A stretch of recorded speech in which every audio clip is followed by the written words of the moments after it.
Raindrops on roses and whiskers on kittens, bright copper kettles and warm woolen mittens, brown paper packages tied up with string.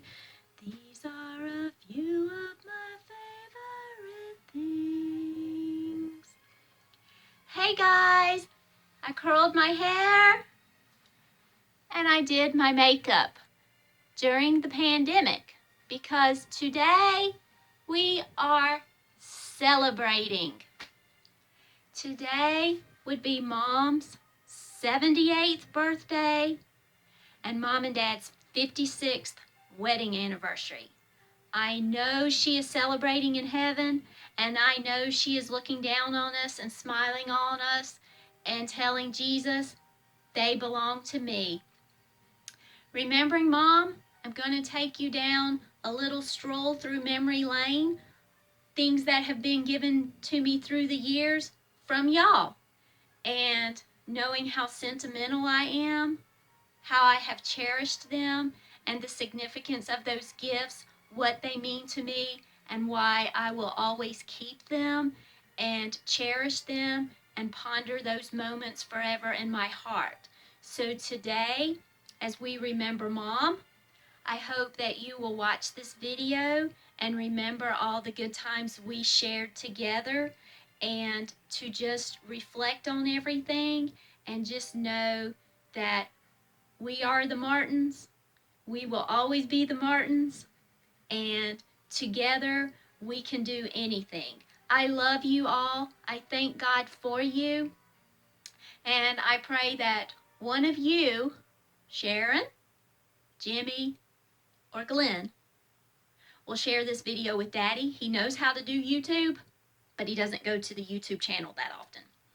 And Linda and Amy, I have also included you in this video because I have keepsakes in my home that you also gave me. So what I'm going to do is I'm going to show you those keepsakes because some of you may not know I have them or I even kept them. And I'm just going to share some stories that are part of who we are, our family. And so if you don't want to watch the whole video, just sort of fast forward until you see an object you might recognize the item and say, oh, I gave that to her. And you might want to hear what I think. It's all going to be good. So don't worry about me saying, oh, I couldn't stand that. I love it. That's why it's still in my collection and in my home. So anyway, this is probably going to be a long video because I've got a list of items that I want to share with y'all. And since I'm already in the large guest room with all the dolls and items there, I'm going to go ahead and start off in this room. And believe it or not, every single one of you have contributed to my doll collection, and you may not remember it, but you have. So I'm going to share with you some of my collections right here in this room, okay? All right, the first thing I have, this musical carousel. Glenn, do you remember this? You gave this to Sharon and me. You gave us each one. And I was still living at home with Mom and Dad. So this was probably late 80s, right when I was in high school, headed off to Bible college, or after I had already returned back home in 93. But I really believe, let me see if I put a date on the bottom. No.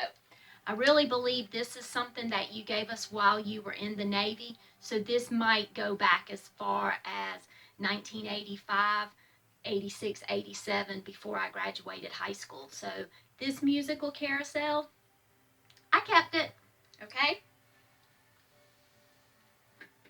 All right. Glenn, I have another one.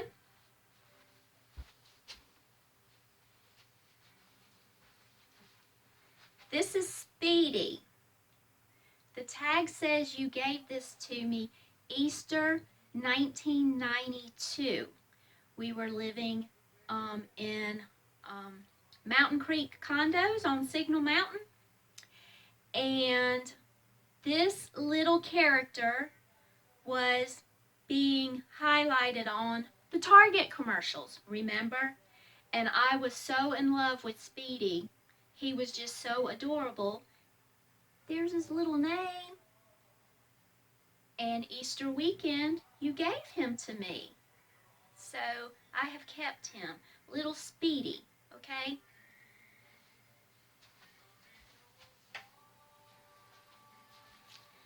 Another fun fact about those gifts that Glenn was giving me while we were living together for 3.5 years. We were living in the house on Willow, and Shaq and Greg used to come over to play spades with Glenn a lot. And I would go in my room and study or do whatever I was doing while they were in the kitchen going crazy, having a good time playing spades.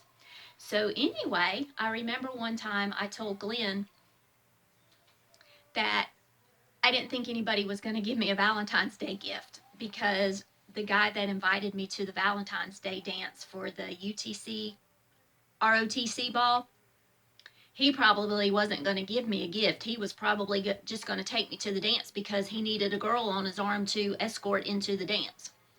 So Glenn told Shaq and Greg at work that he couldn't come home, that I would not cook dinner for him unless he brought me a Valentine's Day present.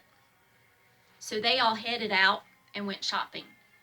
They may have gone to Target or they may have gone to Kmart because we had a really big Kmart in our area.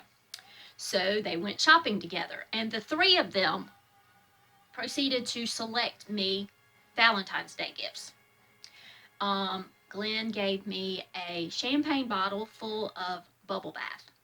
The guy said every girl needs champagne. Bubble bath, right up my alley. And Glenn gave me a really big box of chocolates. And I was like, I don't eat chocolate. And he said, well, the guy said you got to give a girl chocolates. So he gave me chocolates. And I'll always remember that because it was just hilarious that Glenn had to give me Valentine's Day presents or I wasn't going to cook dinner. And those guys helped him choose my Valentine's Day gifts. So I'm going to move on to some little books that Mom and Dad gave me. This book was given to me for my birthday, 1992. The significance of this book, it came from Mom. It came from Mom. And I saved a piece of the wrapping paper because she wrapped it in ballet paper, knowing how much I loved dance, especially ballet. And Daddy was going out of town on one of his bike trips. And he told Mom, he said, make sure you get her something for her birthday. I was struggling with anorexia really bad. He knew I was really discouraged and just really down and out. And he told her to get me something. So she's out and about with somebody, and she picks this up for me. And she gives it to me for my birthday while Dad's out of town. So I didn't get that many gifts specifically from Mom. This one came from Mom, okay? So I will cherish this. She gave this to me 1992. So that means I must have come home for Mother's Day weekend or something because I lived in Tennessee until April 1993. So this is something from Mom.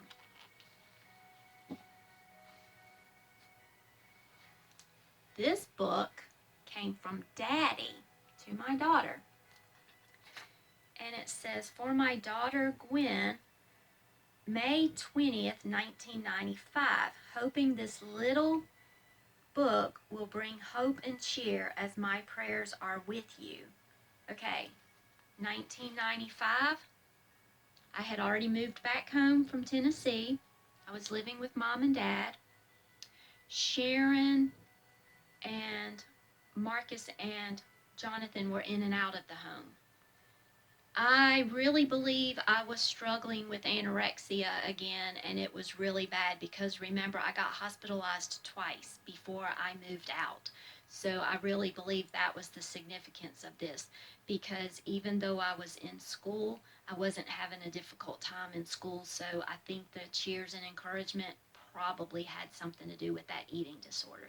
So this came from Daddy.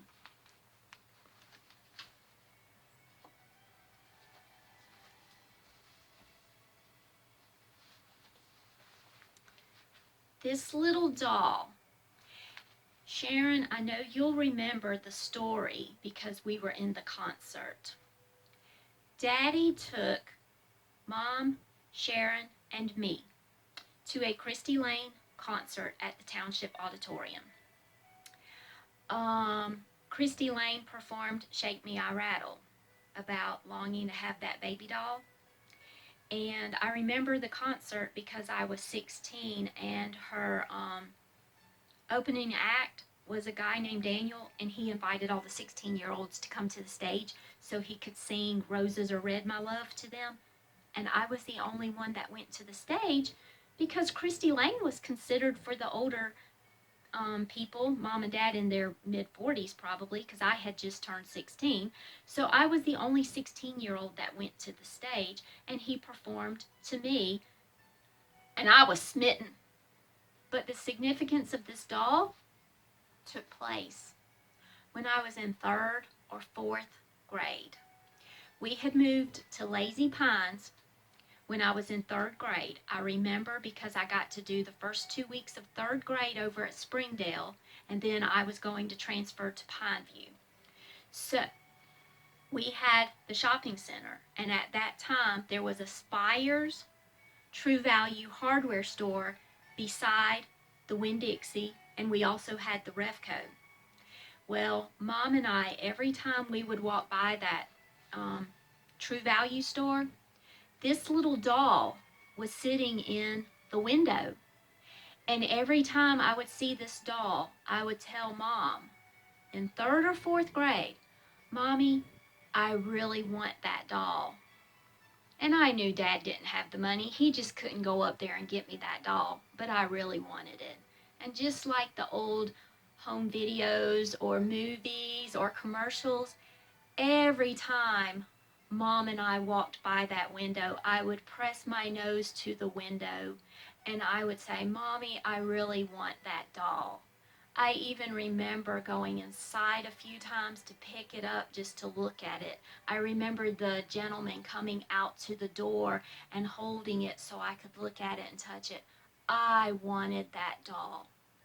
Then one day, Mom and I walked by the storefront window and I was devastated. The doll was gone.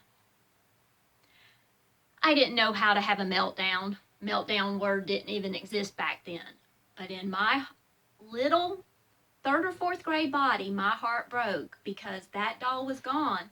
So there was never ever going to be a chance for me to get that doll. Well, my birthday came around and Mom and Dad presented me with this doll.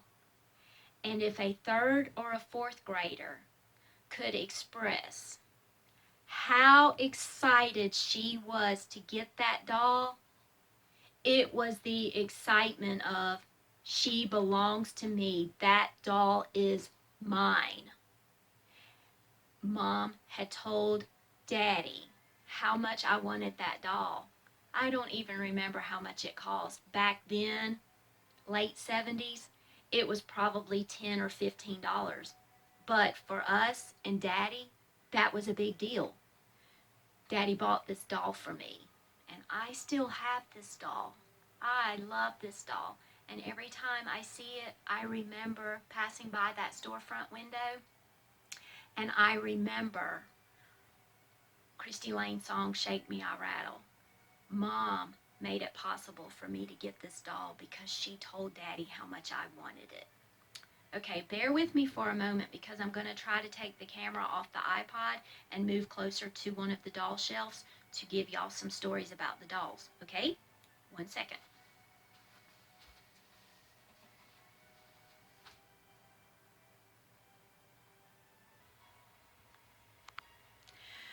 Okay, so I cannot rotate the camera while recording, so I'm on myself and I'm trying to get to the stuff in the background. So what I'm going to do is see if I can turn around and put the items behind me. There we go.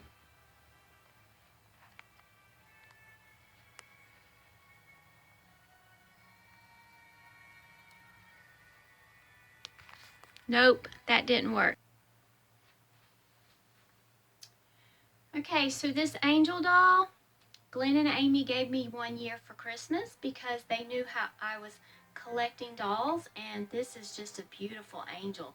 I was totally taken by surprise and fascinated with everything about it. It's just so beautiful, and just the way it was packaged in the box and everything. And they gave this to me. I didn't write the year on the tag like sometimes I will, but this doll, I've been out here since 2003, so I'm thinking this doll, 2003, 2005, somewhere in that time frame, because it was while we were still having family gatherings, and it went on the shelf in that window display, so that would be Christmas 2003 moving forward. So she's got to be about 15, maybe 17 years old. So this is a beautiful, beautiful doll.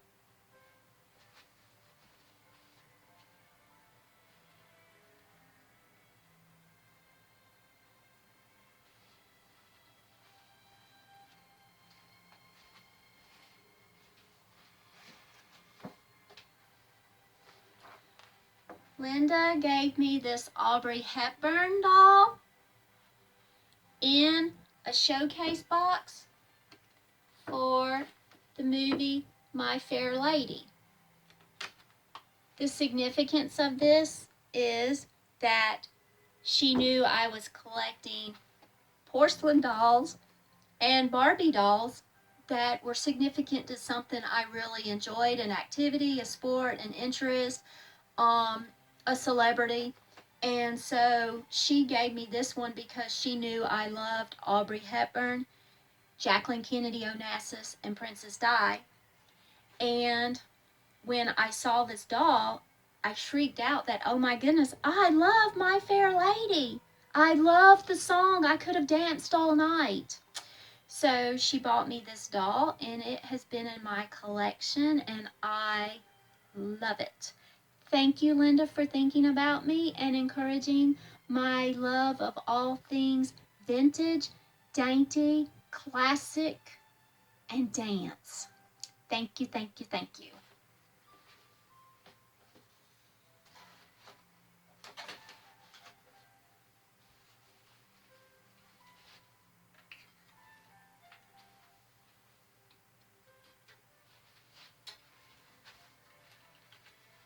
This is my Princess Diana doll, and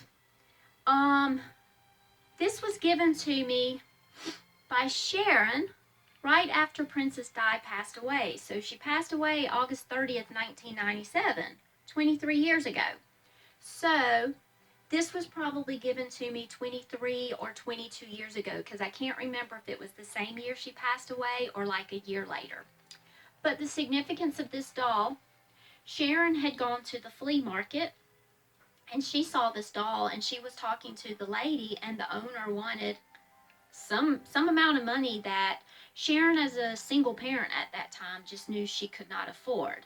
And so she talked with the lady, and she told the lady how much her sister loved Princess Di, and since Princess Di had just passed away, it was more significant, her love for Princess Di.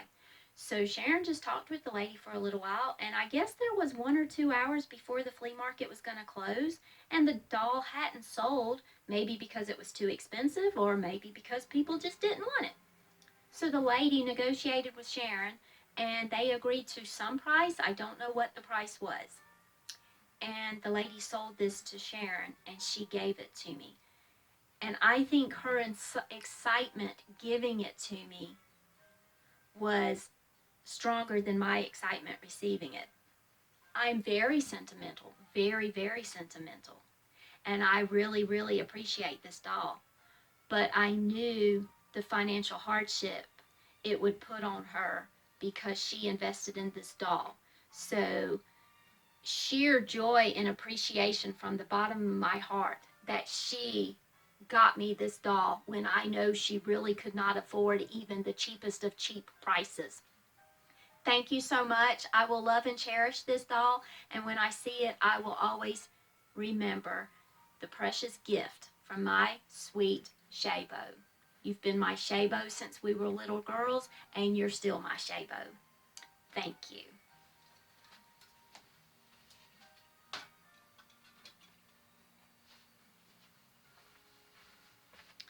Okay, I'm going to drop the camera down now because I want you to see some dolls that are on display on the floor.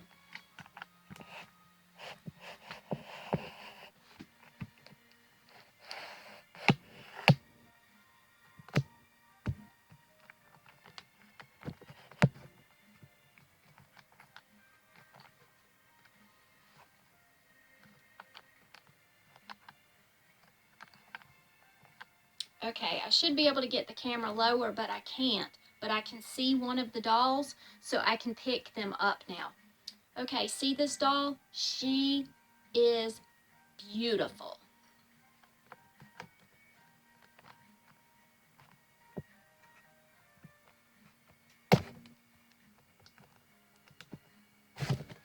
Okay, there she is. And both of the dolls I'm referring to. This doll is beautiful. She's the biggest porcelain doll I have.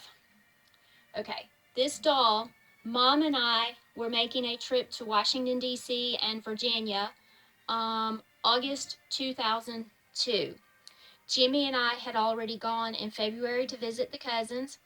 Jimmy, Mom, and I returned in July for Mike and Angela's wedding and Cheyenne's adoption ceremony.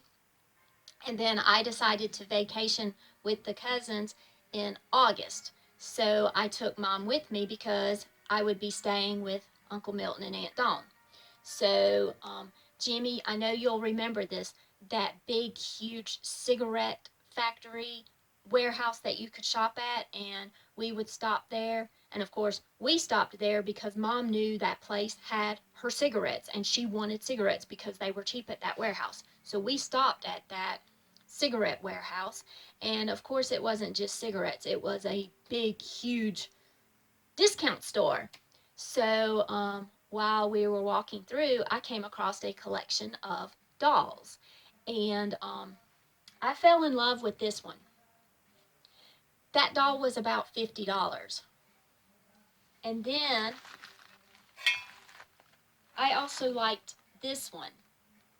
Okay, Mom said, I would love to get you that doll, but she couldn't afford it, and I knew she couldn't afford it, and I would not have expected her to purchase it for me, even if I thought she could afford it, because to me, $50 was a little extravagant for someone to spend on a doll when they could buy better things. Okay, so she let me know she could not afford that doll, but I also had my eye on this doll, and I remember it was $20. I think that other one was $50. Mom told me she had spending money for the trip. Daddy had given her spending money in case we went out, went shopping, and of course we were going to stop over in Richmond, Virginia. We were going to stop over in Washington, D.C., and we were going to stop over and stay the night in Lumberton, North Carolina, because I didn't think I could travel straight through. So cousin Selena had booked me in a Marriott in Richmond, Virginia on the way up, and in Lumberton, North Carolina on the way back. So on the way back, this was another trip. So Mom bought this doll for me. So I got both dolls, but Mom bought this one for me. Okay, now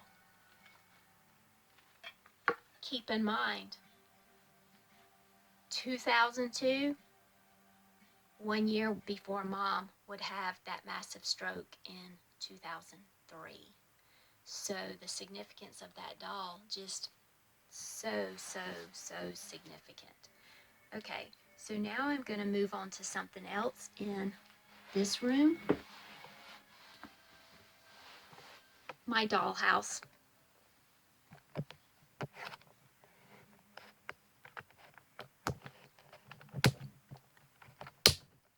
Okay. The significance of this dollhouse.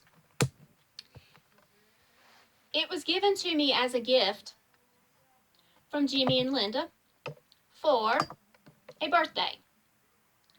Jimmy and Linda, Jimmy specifically, did not think his little sister would be able to assemble that 3-story dollhouse. But he told Linda they would get it for me. I had let them know I was wanting to build a dollhouse, and I had my eye on a certain dollhouse at Hobby Lobby. And Jimmy was like, well, which one is it? And I was like, I could only describe it. I don't know which one it is. I just know every time I go in Hobby Lobby, I look at it and I like that dollhouse. Well, I told them it reminded me of the house that was in Mary Poppins, where the guy would blow the cannon every day at a certain time, the captain. I told him, I said, it reminds me of that doll in Mary Poppins. And he told Linda, and he was like, I'll try to figure out if I know which one she's talking about. I had no idea they were going to buy it. That's why he was asking me which one I was interested in. So on my birthday, Jimmy met up with me, and he opened the back door of the SUV and gave me a bag full of clothes because typical of Linda's nature, she had gone and bought me a lot of cute little summer outfits. And that was birthday, and I was okay with that. I loved the new clothes. I loved getting new clothes from Linda. But then he said, come to the back. I need to pop the back of the SUV. I guess it's not a trunk. And I was like, huh? So he pops the back of the SUV up, and in the cargo bay, oh my goodness! There's my Mary Poppins! There's my Mary Poppins house! Oh my goodness! Really? And he said, is that the one you were talking about? Is that the one you were calling Mary Poppins house? And I was like, yes! Yes! That's it! That's it! Is that for me? Is that for me? Or did you buy it because you're going to put it together and then give it to me? He said, no. Linda and I are going to give it to you, and we believe you will probably open it up, see all the pieces, and be done with it. And he says, if you open it up, see all the pieces, and you're done with it, just give it to me, and I will see what I can do with it, and see if we can get it over to your house together. And I was like, okay. So this little OCD girl who loves to follow instructions and assemble things, got home, opened that box up, and my heart just about melted. There had to have been over 1,000 pieces in that box. I took pictures because I was going to chronicle through photography the building process to prove that I really did assemble that dollhouse. But there had to have been over 1,000 pieces because, believe it or not, there were probably at least 200 shingles. I had to assemble 2 staircases. They weren't assembled. I had to do everything. And then I found a dollhouse company online, and I started ordering stuff. And what I did, can you see it? I ordered stones and stuff to do masonry. I ordered tile to tile the master bathroom. I painted, I wallpapered. I did chair railing, I did crown molding, I did window casings because they weren't provided. I even did polyurethane on those floors to make them look like hardwood floors. Now, the significance of this was Daddy, Sharon, and Katie were at my house one night, and Katie wanted to help with the dollhouse. So I told her okay. So Katie helped me paint the floors. And Daddy helped me. I had to stain all the shingles and apply them one by one on the roof and this little, I guess, attic area. So Daddy helped me stain the shingles, and so I said I would at some point wood burn the initials of who all worked on the house. And Katie was so excited because her initials were going to get wood burned onto the house because she helped me paint the floor. Okay, then we will fast forward to about a year or two later. Jimmy and Linda start building their new house, and they have that crew. I think the crew was from Honduras. That crew that was doing their masonry work, and I was picking with Jimmy and telling him, saying, you need to tell those guys that they should only need about a week to do the masonry because your little sister did her stonework on her house in about 2 or 3 days, and if she can do her stonework on her house in 2 or 3 days, they should be able to get done in a week. And it was funny because Jimmy knew I was referring to my dollhouse, but he wondered if those people would think it was the real deal. Then fast forward to a year or two later, dollhouse is completed, completely furnished and everything. Jimmy and Glenn remember how we safely wrapped it up, secured it and everything, and we delivered it to the state fair. Remember that? How y'all just handled that thing with kids' gloves to put it in the back of that truck to make sure it was fully secured, would not bump and break and everything. Y'all just handled it so beautifully. So we get it to the state fair, we get it delivered so that it can be judged before the fair opens, and then 2 weeks later have to go back and pick it up. And I believe it was Glenn and Jimmy went to pick it up for me. I gave y'all my pickup ticket and y'all went and picked it up for me and brought it back to the house. I don't think I was with y'all when y'all picked up, but I believe both of you were together because it would take 2 people to put it in the truck so that it wouldn't get broken or anything. So this was from Jimmy and Linda, and it was shortly after I moved into this house, which was 2003. And the state fair says 2006. Now the really cool thing about this, I assembled this entire dollhouse in about 6 weeks time, and that was including the time frame 1 week when I was at Bike Week and therefore did not work on the dollhouse. So if it was 6 weeks time or 7 weeks time, I actually assembled it in 5 or 6 weeks. Yes, I did it. I assembled a 3-story dollhouse and furnished it. So I have one more thing, I believe, in this room to share. And Linda, this will be from you. See that little sleeping baby?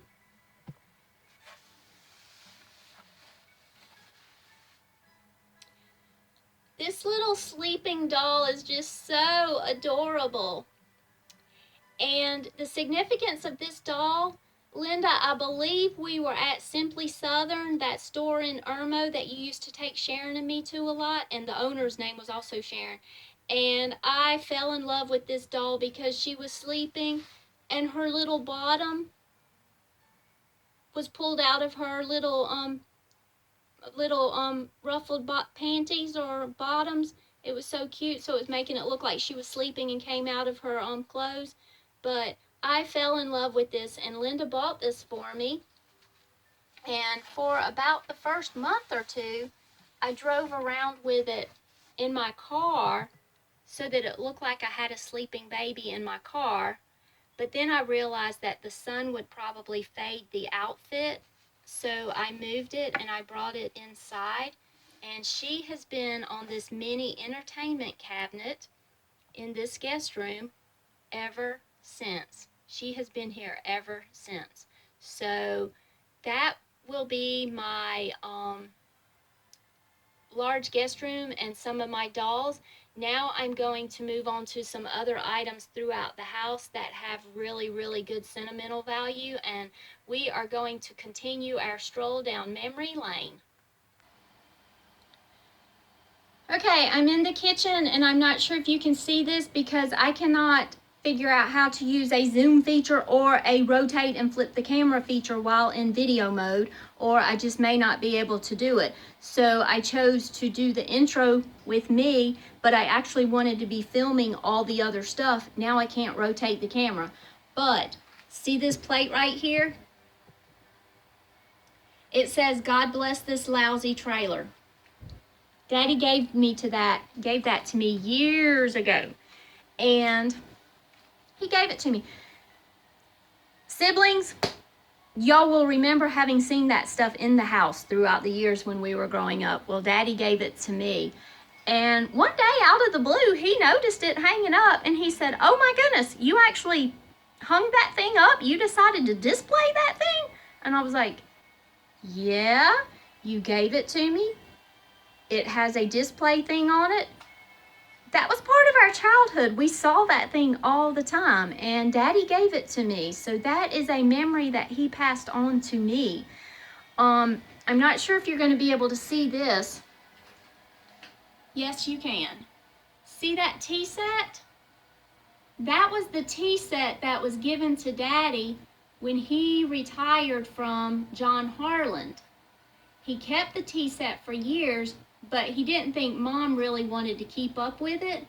So he asked me if I wanted it, because at the time I was also collecting tea sets, and so he gave that to me. So I have had that, 20 plus years. Okay, I'm gonna show you something. I brought it into the kitchen.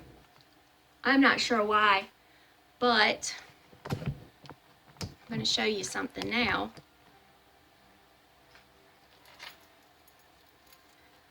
This little keychain. It's a dolphin keychain. Little blue dolphin. See that little blue dolphin? Okay. The significance of this keychain. Mom had gone to Vegas with the Moose Lodge. And I was living at home with Mom and Dad. And no, I wasn't living at home with Mom and Dad, because that's why this thing is so sentimental to me. I forgot. Okay. This would be Mom's last big trip with the Moose Lodge. She went to Vegas. She came back. It was 2003. I had gone over to see them about something, because I was already living on my own for 6 years. So I had gone over to see them about something, and she gave me this keychain. And she told me, she said, "I got this for you while I was in Vegas." And the blue dolphin, of course, but remember, Sharon, the ladies at the lodge, their color was blue. So every time Mom went to a formal or something, she had to take a blue formal dress and da-da-da-da-da-da-da-da. That's why I always thought Mom's favorite color was blue. I didn't know it was because the lodge was requiring them to wear blue to all their formal events. So she got the blue because supposedly that was the color a lot of the ladies went after for their little keepsakes. This thing probably came out of a bin that here locally we could get out of a dollar bin at Dollar Tree, but in Vegas maybe it was $2, $3, or $5 because they were in Vegas. It wasn't an expensive gift. It was very, very, very insignificant gift. But the significance of this gift, this keychain now, and why I keep it in my jewelry armoire. This was the last gift Mom gave me before she had her stroke.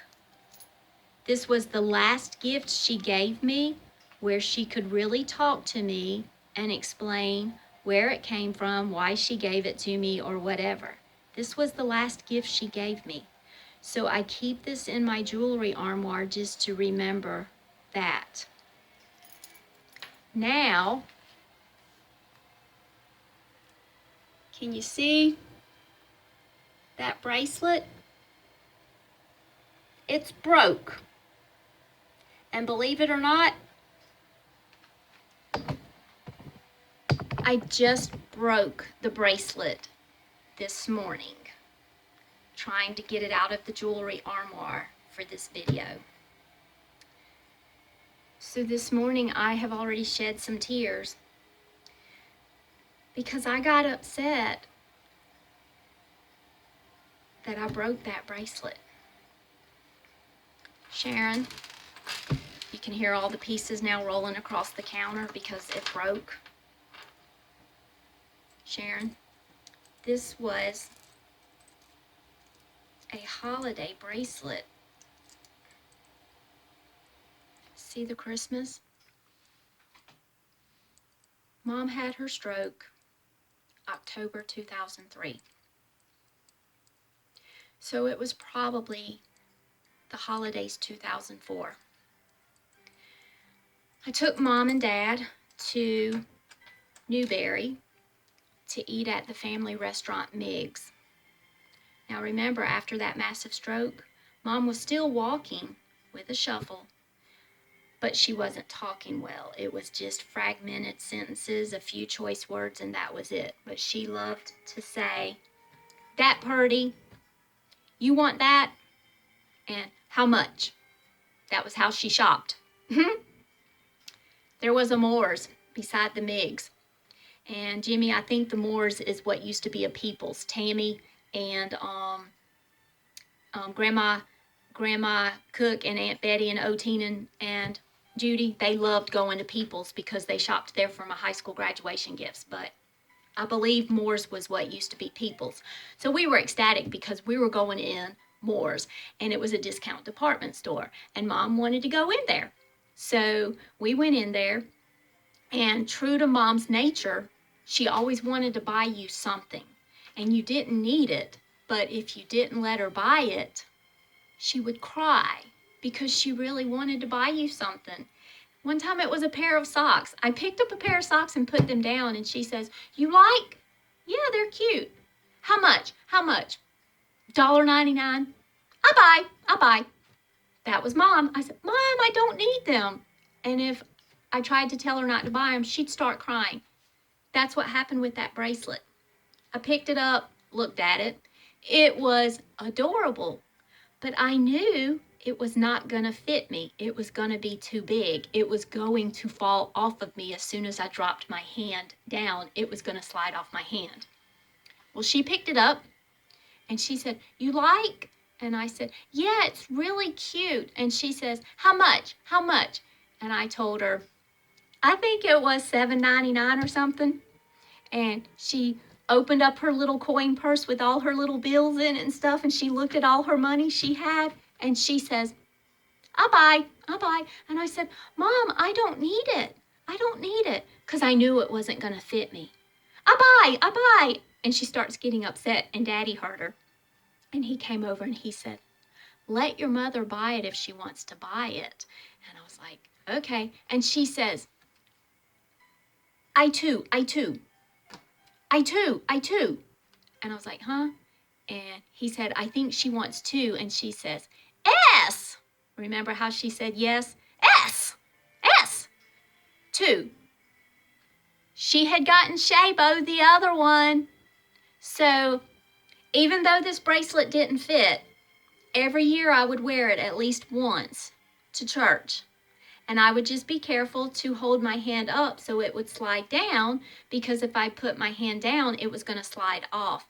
And just this morning, the charm got stuck in the drawer, and when I went to pull it out, it broke, and the little beads and stuff went rolling across the floor, and I had a meltdown.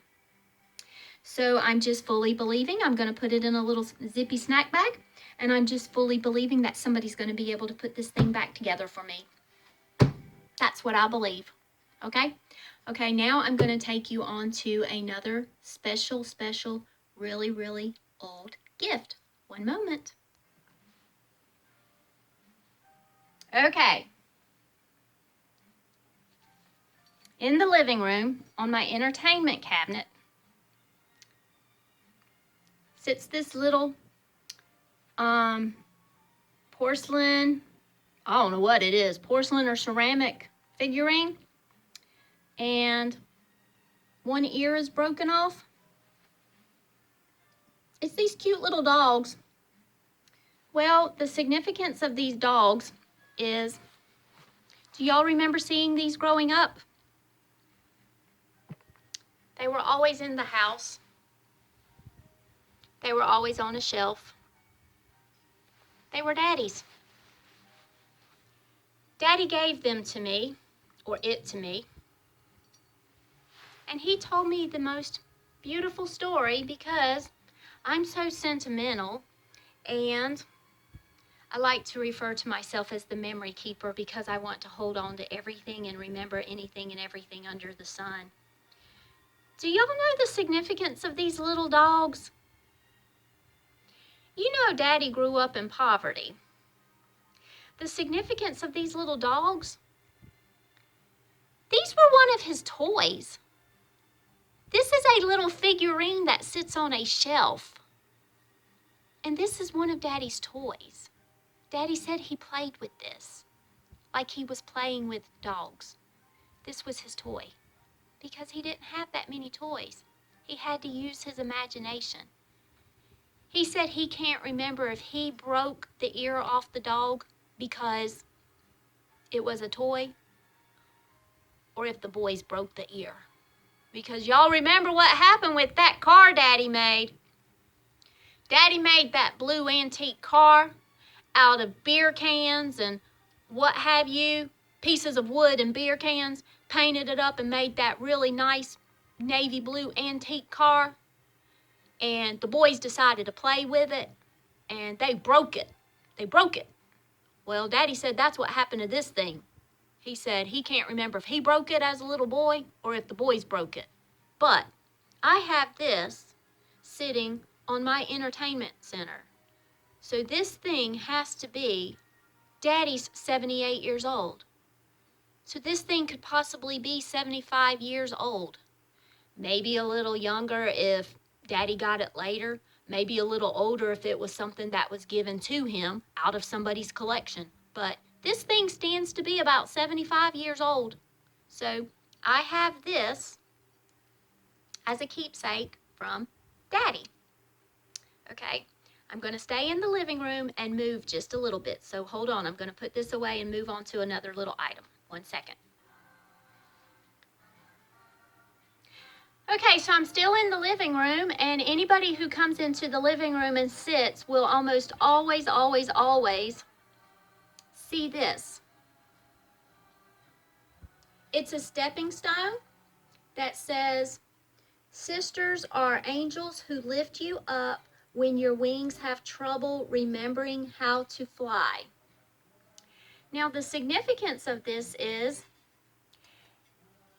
everybody, when they read the saying, they believe Shabo gave it to me. Nope. Jimmy gave this to me. I used to go on road trips with first Glenn and then Jimmy. I would go on road trips in the trucks with Glenn and Jimmy.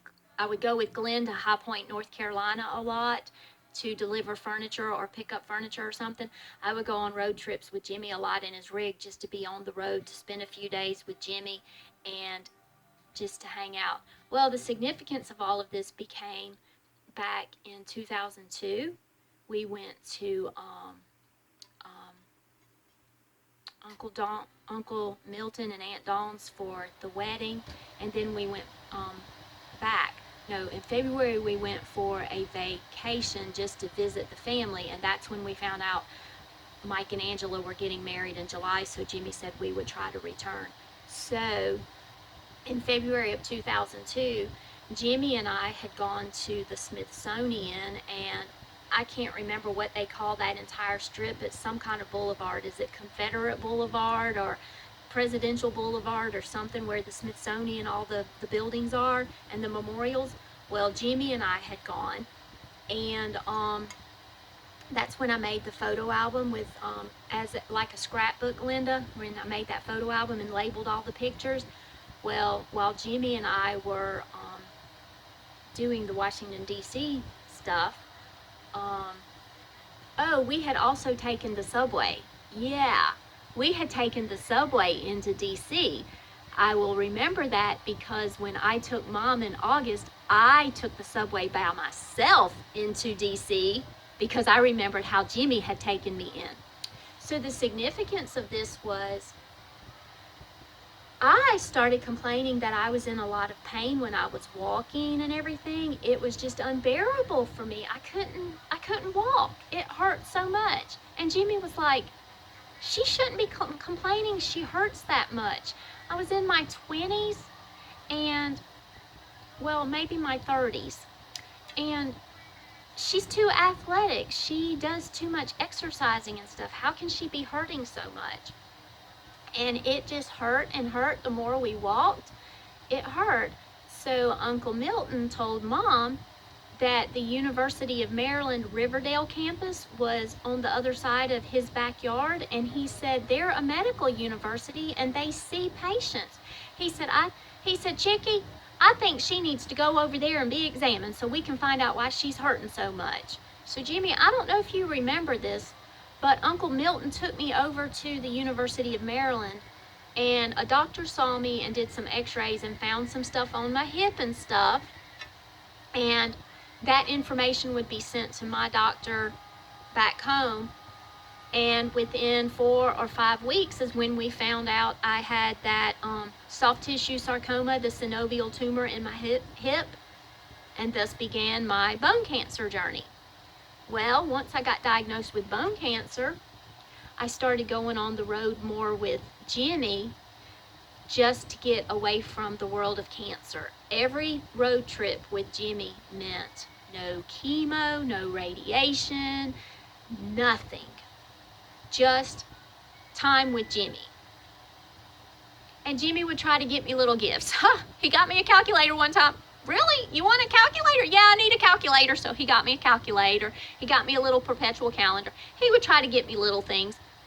But Jimmy got me this. And I'll never forget what he said. We were getting ready for bed that night. Remember, he had the double-decker sleeper. And I would sleep on the top bunk. We were getting ready for bed. We had watched a movie in the truck driver theater. We had done crystals because I loved those little crystal burgers. And Jimmy said, I need to ask you a question. Yes. He said, is there something going on that you're not telling us? And I was like, what? Y'all know what I'm going through? No. And I'll never forget, Jimmy said, are you dying and you're not letting us know? And I was like, I don't think so.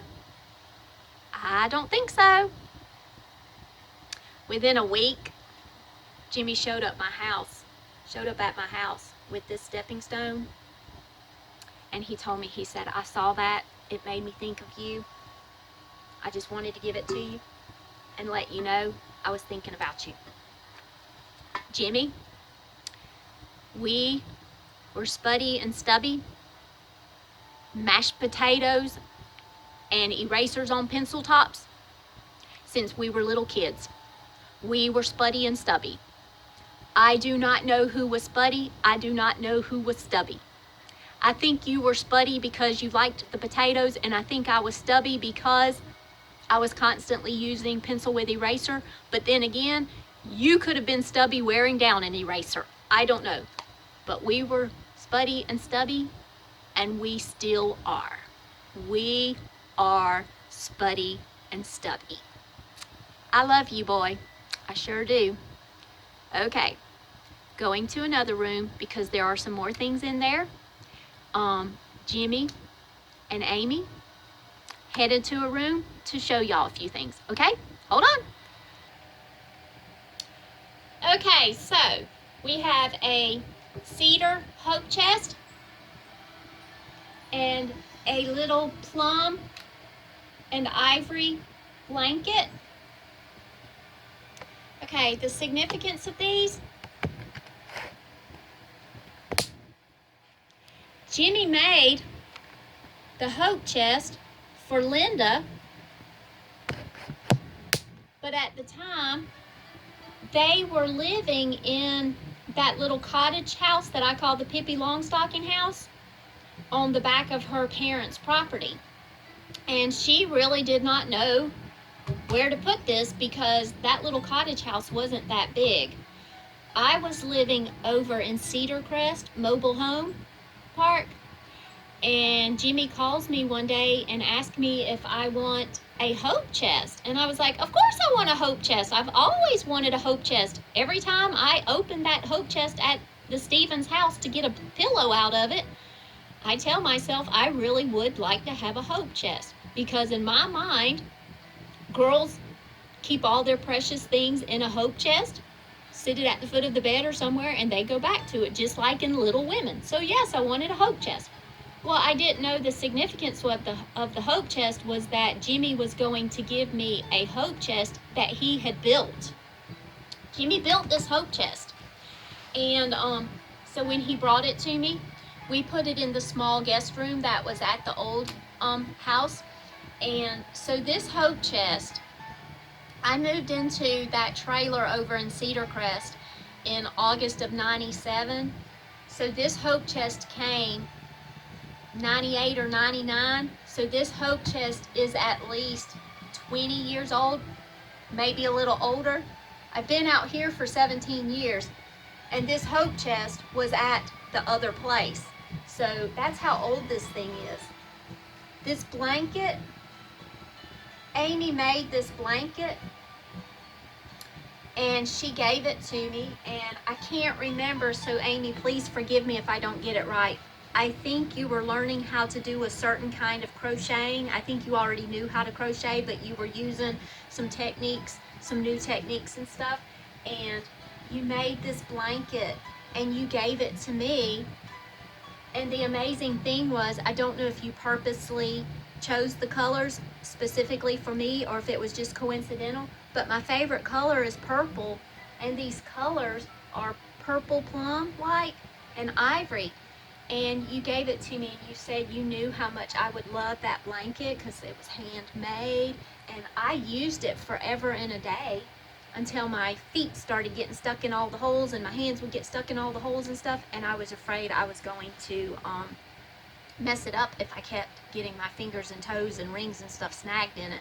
So I put it on the hope chest because it became popular to start using those little fleece novelty blankets, and I really did not want to mess this up. So this is probably 15 plus years old, because once again, it probably was given to me while I was out here, and I've been out here for 17 years. Inside this hope chest, I'm going to see if I can find something. Okay, hold 1 second.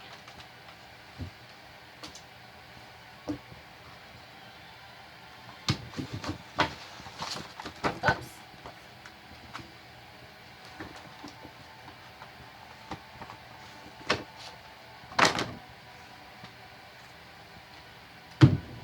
Okay, I did.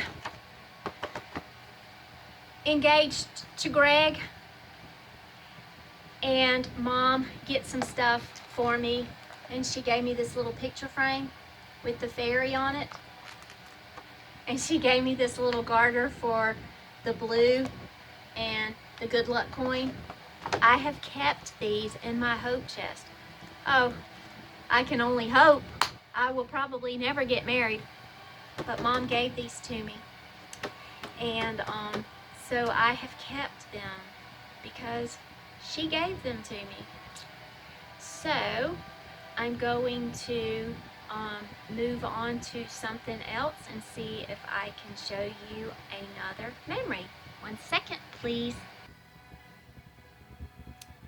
See that little graduation figurine? It says the tassel was worth the hassle.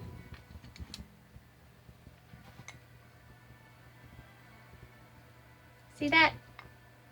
Linda gave that to me for my graduation from UTC. And I graduated, oops, no, not graduation from UTC, sorry. The back of it says my graduation from USC with my MED, my Master's of Education. I graduated on my birthday that year, May 10th, 1997, from Jimmy and Linda. The significance of this, not only was it a graduation gift, I also graduated on my birthday, and Jimmy and Linda threw me a surprise graduation birthday celebration. Remember, we went to Texas Roadhouse out in Columbia, and remember, Janet and Mark came to my graduation. And we had Jonathan and Marcus in that big coliseum, and they were taking care of those little baby dolls so that they would be good during the graduation ceremony. They were making sure the babies were okay, and that's how we kept them during the graduation ceremony. Remember, I called somebody and said, y'all sit in section G for Gwendolyn so that when I look out there, I'll know where y'all are sitting. So I called and told y'all where to sit, and then we all went to Texas Roadhouse for the celebration party. And I'll never forget when they brought the cake out. They brought this big, beautiful cake out. And I'll never forget Jimmy and Glenn. This was hilarious. And remember, Janet and Mark were there. So were the Stevens with James Daniel. And I think James Daniel had the girlfriend at the time. It may have been Joanna. I think he had Joanna with him. But anyway, we were all there. And Glenn and Jimmy, y'all started using the helium balloons and talking like the Munchkins on The Wizard of Oz, and we were cracking up so much. And when we were running out of balloons, the waitress thought it was so funny that she brought some more balloons just so y'all could keep doing that. Y'all remember when y'all did that? It was hilarious. And I know Jonathan and Marcus, because us as adults were tripping out, I know Jonathan and Marcus were just totally loving that. And then, if you'll also recall, that was when they had the beer keg made into a horse out near the entrance of the restaurant. Y'all remember that beer keg? And it was basically used as a display, but you could put little kids on it as a picture prop, a photo op. Y'all remember what happened? James Daniel sat on that thing and started acting like he was a cowboy. And remember? The legs broke off and the barrel hit the floor. So wonderful, wonderful, beautiful memories. That was also when Janet and Mark took me to Isle of Palms with them for a week. And then they went back to Tennessee, and it would take a few more years before Jimmy would get me back to Tennessee to hang out with Janet and Mark. So those were just some really, really precious memories, all the way back to 1997, okay? So if you turn around behind me, Marcus and Katie did that as a marker portrait for my Wizard of Oz room, which is now Wizard of Oz and Frozen. But that has got to be 15 or 17 years old, because they did that when they were little. And so that they gave that to me, and it's still in my house. Okay, now I'm going to wrap this up with...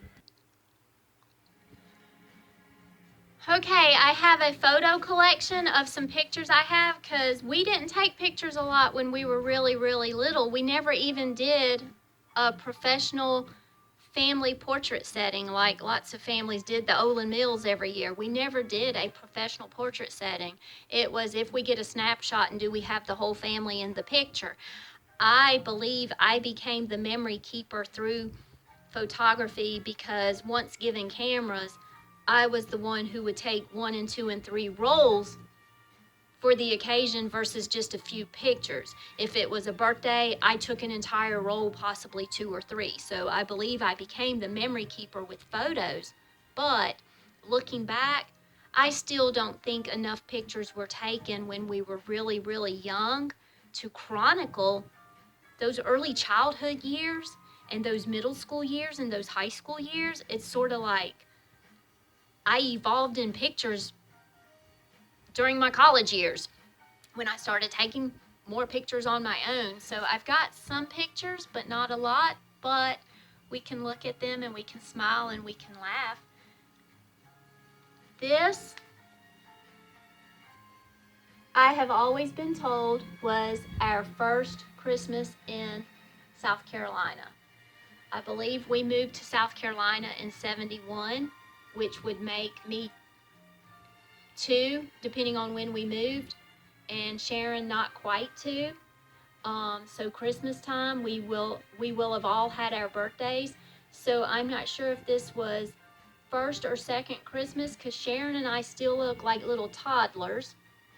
And there's Jimmy and Glenn, those Irish twins. And poor little Sharon, she was always crying anytime she was not in Mom's arms. Y'all remember that? She was always crying. And she's crying here because she's looking over near Mom. She's not in Mom's arms. But y'all remember this picture. This is when the pictures progressed. I look like I've got really fat chipmunk cheeks, but I didn't have fat chipmunk cheeks. The other pictures showed that Sharon and I had those little fuzzy yarn ribbons in our hair, and I had pulled the ribbon out of my hair, and the picture showed the progression of me getting it out of my hair, getting it in my hands to my mouth, and then because I managed to get that entire ribbon in my mouth. So that's that picture. This one, really, really, really early years. Really early years. This was when I used to refer to Mom as an anorexic with boobs. She was so skinny, but she had boobs. I didn't inherit that. But she was really, really skinny, and she had that dark black hair, remember, in this picture? And I looked like I was bow-legged in the other pictures. There's another picture where I'm standing with my legs spread apart, and I was like, not bow-legged, knock-kneed. It's like, what in the world is wrong with me? But anyway, and Jimmy looking all macho like that here, but we are the Martins. This picture,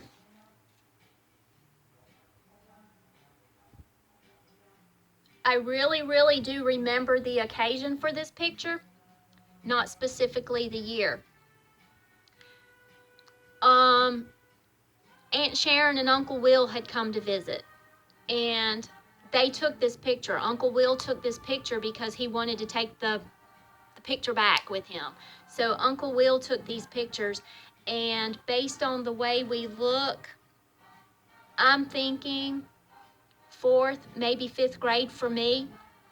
So yeah, we were already in Lazy Pines, and when we moved to Lazy Pines, I was 3rd grade, Sharon was 1st grade, Jimmy was 5th grade, and Glenn was 6th grade starting Northside Middle School. So I'm thinking this was 4th or 5th grade for me. And so this was all of the Martin kids. We were some dark little kids growing up because we played outside a lot. We fought loud and hard as siblings, and we played even louder and even harder. Remember? We played outside until street lights came on, and we were forced to come inside. Sometimes Mom would turn the TV on, and we would hear the song to the Mickey Mouse Club coming on, and she could get us to come inside long enough to watch the Mickey Mouse Club. But we played outside. We ran through the woods.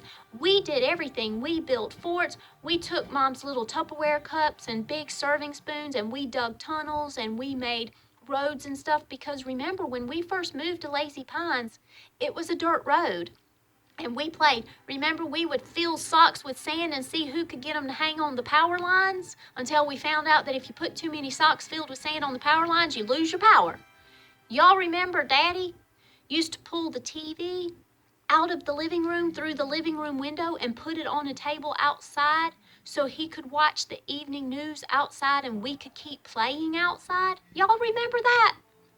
Yeah, you better remember that, because I remember that, because we were the only ones who had an outdoor TV before outdoor flat screens were popular. Daddy made outdoor TVs popular because he pulled it through the living room window. Okay, so we're going to fast forward to Christmas. The whole crew at Sharon's house. The camera says 1994, but I think my digital camera, I had messed up some of the dates and stuff. So I know for a fact this is not 1994. This is actually 2001, because I remember the outfit, and I was living with Debbie when I went over to Sharon's for the Christmas party, because I remember the outfit I was wearing. I bought that as a back to school outfit. This is the Martin kids.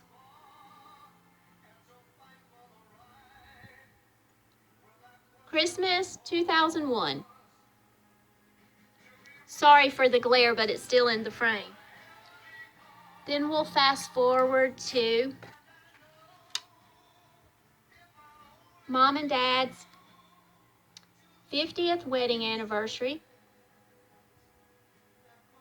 And believe it or not, I really, really, really believe that we were back at Texas Roadhouse.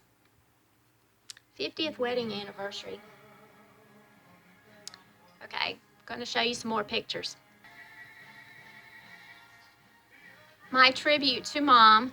Happy birthday in heaven, Mom. Mom and Uncle Milton. I'm thinking we may have been somewhere near Virginia Beach, maybe. I couldn't find the picture when I said this was my favorite picture of Mom because I used it a few months ago and it wasn't in the photo album, so I had to put it away somewhere. This was Christmas over at Jimmy and Tammy's house. I just loved this picture of Mom. Not this specific picture, the close-up that I would love to get framed. Now I just have to remember when I sent it to y'all a few months ago what I did with it. But I can still print it because I have it on my cell phone, but I have to use the photo to get it into the video. Mom was beautiful. These pictures, hair, makeup, everything. She was beautiful. Mom and little Jonathan.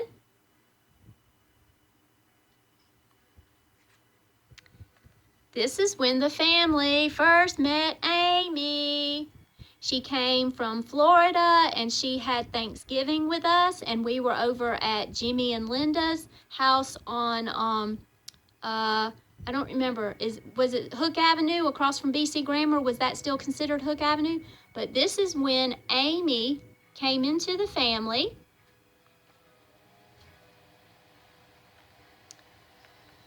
This was Jonathan's first birthday party at Mom and Dad's, and of course Dennis was there, and Glenn would show up at some point, and I have pictures of Glenn with Jonathan, and Jimmy would show up at some point because I have pictures of Jimmy with Jonathan and everything. I didn't get a group picture because of course I was behind the camera, but this is Mom, and this is Mom. Gone, but definitely not forgotten. She will always be in our hearts. And so today, I'm remembering her.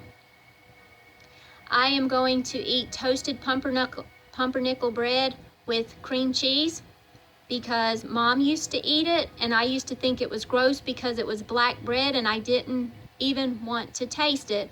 And Mom, I don't know if y'all remember this, would always laugh because I did not know how to say pumpernickel. Every time she said pumpernickel, I said pinochle. And she would say, you know her mouth, I'm not talking about no blank card game. I'm talking about bread. And I said, that's what I said. You want some pinochle bread. And we would argue. Well, I have since come to love pumpernickel bread with cream cheese because that's how I saw Mom eat it. And if I don't eat it throughout the year, I always get it in September. And all this week, I have been eating a slice of toasted pumpernickel bread with cream cheese, and I am just having a snack, a virtual snack with Mom. So, I often heard it said that when it rains, God's shedding tears for his children. But you know what? I like to think that if it rains, God's not crying for us. I like to think that if it rains, Mom's up in heaven, turning on that big, huge garden hose and soaking her children one more time. She did it once when she dragged that garden hose through that kitchen window and sprayed us down. And I like to think that every time it rains, Mom is just giving us one more soaking and we are being drenched in Mom's love. So, Mom, I remember you, gone but definitely not forgotten. And I just pray that throughout the coming days we will remember her, and everybody will remember her with fond memories, and that we will have lots of laughter. And just as we remember this lady that we called Mom, we are the Martins. We will stand strong and true to one another. We will always be the Martins, the Martin children. We are the Martins.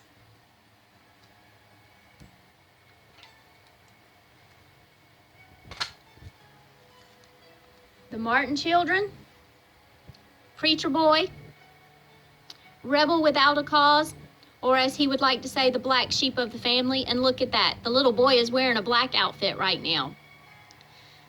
Little Miss Gigi girl, God's little princess, loves all things dainty and cute. I love to laugh and giggle, and I love to take pictures, so I hope I will always be remembered as a memory keeper. And that little baby girl, I might be the little one, but Shabo, you will always be the baby. We will always love you. We will always know that you were probably Mom's favorite. And if we hit you, we got in trouble. We had a lot of fights growing up, all of us, but we have grown to love each other, and we need to cherish the memories. I love you all. I thank God for you. And y'all, I pray that y'all will just share this video with Daddy, or tell him to go to YouTube so he can watch it. Y'all take care. Have a wonderful, wonderful Labor Day weekend, and everybody stay safe. Love you.